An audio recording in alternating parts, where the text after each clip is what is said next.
முத்தையா வந்து கண்ணன் பாட்டை பற்றி வரேனே நான் பேசுகிறேனே அப்படின்னு சொல்லும் பொழுது என்னுடைய சாய்ஸே கண்ணன் என் தந்தை.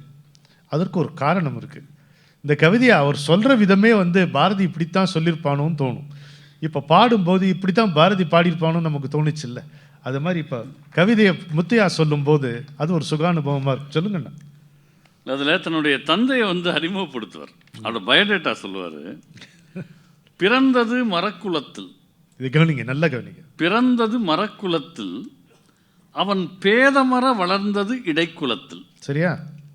சிறந்தது பார்ப்பனர் உள்ளே, சில செட்டி மக்களோடு மிக பழக்கம் உண்டு. திரும்பி சொல்லுங்க. பிறந்தது மரக்குலத்தில், அவன் பேதமர வளர்ந்தது இடைக்குலத்தில், சிறந்தது பார்ப்பனர் உள்ளே, சில செட்டி மக்களோடு மிக பழக்கம் உண்டு.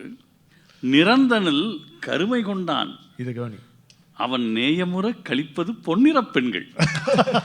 அப்பா பத்தி பையனோட இன்ட்ரோடக்ஷன்.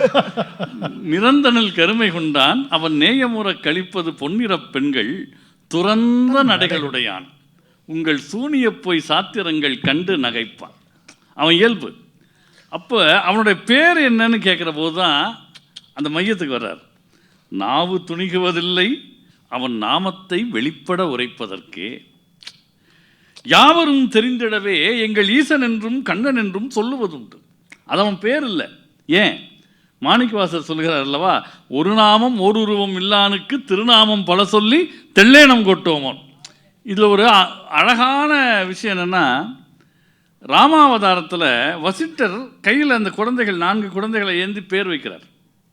எப்படி பேர் வைக்கணுங்கிறது வசிட்டர் கம்பர் சொல்லித்தர்றார். அரசியல்வாதிகிட்டலாம் போய் கேட்கக்கூடாது பையனுக்கு பேர் வைன்னு. அந்த குழந்தைய ஒரு ஞானி பார்த்து அதனுடைய ஆறா இருக்குது பார்த்தீங்களா, அந்த ஒளியை உணர்ந்து பேர் வைப்பாராம். இந்த 4 குழந்தைக்கு அப்படி தான் வைக்கிறார். சத்ருக்கணன் என்று சாற்றினன், பரதன் என்று பண்ணினன், இலக்குவன் என்று இசைத்தனன், ராமனுக்கு என்னன்னா ராமன் எனும் பேர் ஈந்தனன். ஈந்தார்னா யாருக்கு இல்லையோ அவனுக்கு தான் கொடுக்க முடியும். அவன் கடவுள், பேரே இல்லை, சரி போனா போது ராமா ஒரு பேர் வச்சுக்கப்பா அப்படின்னு கொடுத்தாரா. ராமன் எனும் பேர் ஈந்தனன், நாவு துணிகுவதில்லை அவன் நாமத்தை வெளிப்பட உரைப்பதற்கு.